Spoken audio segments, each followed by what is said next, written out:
Here we're going to talk about the relationship for a traveling wave, the relationship between the wavelength, the velocity of the wave, the period of the wave, and the frequency of the wave. So let's start by reminding you what the different these properties of a wave mean. So starting with the wavelength. So what is the wavelength? That was defined in a previous video as the distance between two adjacent crests. So if we look at this wave, this is a transverse wave. We might be looking at the oscillation of a string. Somebody attached the string to a wall and you're shaking the other side of the string and you produce a wave like that. When looking at this transverse wave propagating, we notice that the pattern is periodic. That means it repeats itself, and the distance between two adjacent crests is what we call the wavelength. You can also define the wavelength as the distance between two adjacent troughs, right? Remember, the trough is the bottom of the wave, so it's there. So the distance between this point and that point is also the wavelength, or the distance between any two similar points. So for example, if you pick this as your point, then the wavelength will be the distance between this point and not this one, but the point that is equivalent. Remember that the wave pattern repeats itself. So it repeats itself after this distance, which looks to be 6.5 meters. This point and this point in the wave are equivalent. After this point, the wave goes up. After this point, the wave goes up. So this is equivalent to that one. The distance between those 2 points is called the wavelength. So that's the wavelength. In this case, looks like we have a wavelength of about 6.5 meters. Now, what is the velocity of the wave? Well, the velocity of the wave is defined the same way you would define the velocity of anything.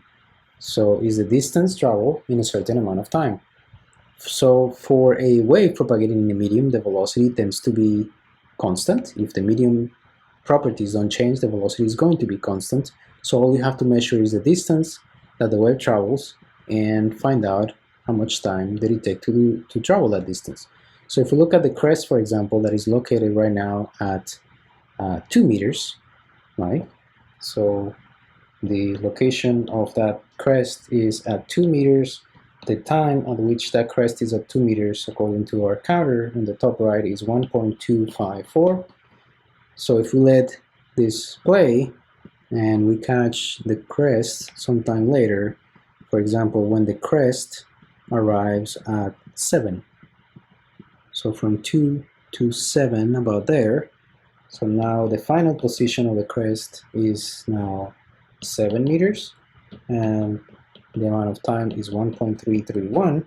So we could find the velocity of the wave by looking at the difference in distance, delta x, divided by the difference in time. So that would be delta x is 7 minus 2 is 5 meters, and delta t is 1.331 minus 1.254. So how much is that? 1.331 minus 1.254. So that's a 7. That's another 7. So 0.077. So delta t, right here, delta t is 0.077 seconds. So the velocity of the wave then would be 5 meters divided by 0.077 seconds. Okay, so again, velocity of a wave defined just like you would define the velocity of anything. The period. So how do we define the period of a wave? So to talk about the period, let's look at or focus on the motion of one of the particles in this medium.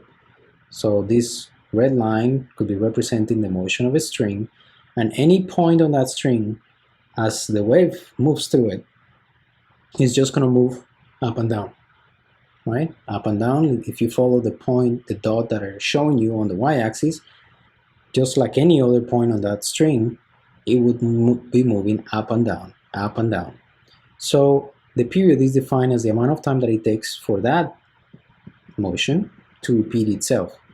So if we, let's say, let's start with that dot at the top. And we're going to find out how much time it's going to take for that dot to move all the way down. So for that dot to move all the way down and back to the top. So notice that the time that we're starting here is 0.025. And let's see at what time the dot is going to be back. So let's move this slowly. So the dot is now coming down, coming down, all the way to the bottom and back up. And let's see, t equals what number when the dot is back to the top.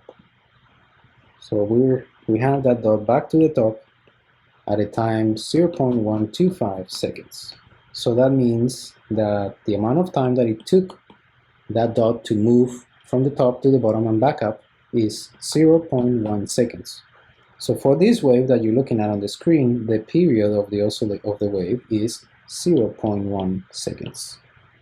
Okay, so that is how we define the period, the amount of time for one oscillation of one point on the string. You're always looking at one point on the medium and letting it do one complete oscillation, and the period is how much time it takes to do that. Now what about the frequency? So the frequency, we use the letter F for frequency, and it refers to the number of oscillations in 1 second. So if we were to let's see, count in 1 second how many oscillations this dot is going to do. So let's start with the dot at the top, and we're going to count 1 full second. So that means that I'm going to stop the movie, or we're going to count how many oscillations we've done when the time counter here is 1.025. Okay, so let's count until we get to 1.025. So let's play. That's 1, 2, 3, 4, 5, 6, 7, 8, 9. Notice that we're getting close to 1.025. So that was, we already counted 9. And this is 10. This is the 10th oscillation. So that dot went up and down 10 times in an amount of time equal to 1 second. So for this wave that we are playing with right now, we have a frequency of, we say that the frequency is 10 oscillations in 1 second, and the shorter way to write this is 10 hertz. Okay, now as it was explained in a previous video, the period and the frequency are related to each other. They actually are inverse of each other. So if the period is 0.1, the frequency has to be 10, because 1 divided by 0.1 is 10. Or you can say that the period is 1 over the frequency, because 1 over 10 is the same as 0.1 seconds. By the definition of these two quantities, you always have that one is the inverse of the other. Now let's, now that we understand these quantities, let's talk about, or let's figure out what we said at the beginning, which is a relationship between those quantities for a traveling wave. So to do that, let's focus on this point again. So we know that this point, as I play this, the point is going to take 0.1 seconds to go down and back up. Okay, so in one period, an interesting question that I'm going to ask you is, what is the distance that the wave moves in one period? Okay, as this dot goes down and back up, how far does the wave go? So if I go this step by step and we start counting here, how much time is it going to take to go down and then back up. We know how much time that is, but as the dot is going down, notice that the crest is moving to the right. The crest is moving to the right, the dot is now at the bottom, the crest is now at close to 3 or 3.5, crest continues to move 4, the crest is now at 5 meters, crest is now at 6 meters, the dot is almost to the top, and finally the dot is all the way to the top, all the way to where it started. So during the time that it took for that dot to come all the way down and go all the way up, what distance did the wave travel? This crest, how far did the crest go from where it started? The answer is 6.5. 6.5 is, as you recall, what we call the wavelength. This is the same as the wavelength as we measured it a few minutes ago at the beginning of the video. So it is not a coincidence that this is what happened. For all waves, as you can see, in one period, the wave will move a distance equal to one wavelength. It has to be that way, because as this, we started counting the amount of time that it takes for this dot to go from the top. That means the dot was at the crest, at a crest. As the dot comes down, right, the crest moves to the right. When the dot is back up, it must be sitting on top of the next crest. So how far is the first crest, the one that the dot was sitting on top at the beginning? Well, that has to be the distance between two adjacent crests. So it is not surprising that the distance that any wave will travel during an amount of time equal to the period is the wavelength. It has to be that way. All right? So what this tells us then is that since we move a distance lambda in an amount of time equal to the period, that means that the velocity of the wave must be distance divided by time. So this is a general relationship for all traveling waves. The velocity of the wave is equal to the wavelength times or divided by the period, and you can write this also using the fact that 1 over the period is equal to the frequency. You can write this velocity equals lambda times frequency. And this is perhaps a more popular way of writing this relationship between velocity, wavelength, and frequency, and the one on top relating to the period, the wavelength, the period, and the velocity. So all waves, traveling waves, satisfy this relationship.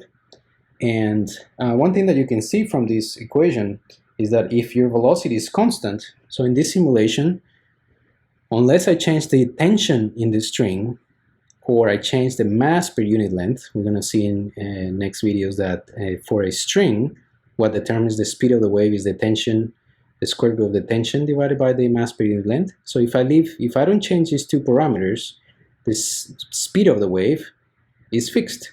So I can change the frequency and the wave speed doesn't change. But according to our equation, let's talk about this equation. According to this equation right here, if the speed is constant and I change the frequency, what should happen to the wavelength? If the frequency goes up, the wavelength has to go down, because the product of those two numbers is always the same thing. So if one goes up, the other one has to go down. So as you can see in the simulation here, if I increase the frequency, the wavelength gets shorter. If I decrease the frequency, the wavelength gets longer. They are inversely proportional to each other. When the speed of the wave is kept constant, frequency and wavelength are inversely proportional to each other. When one goes up, the other one goes down. The equation is that relates them is right there. If you want to write the wavelength in terms of the frequency, you can write V divided by F.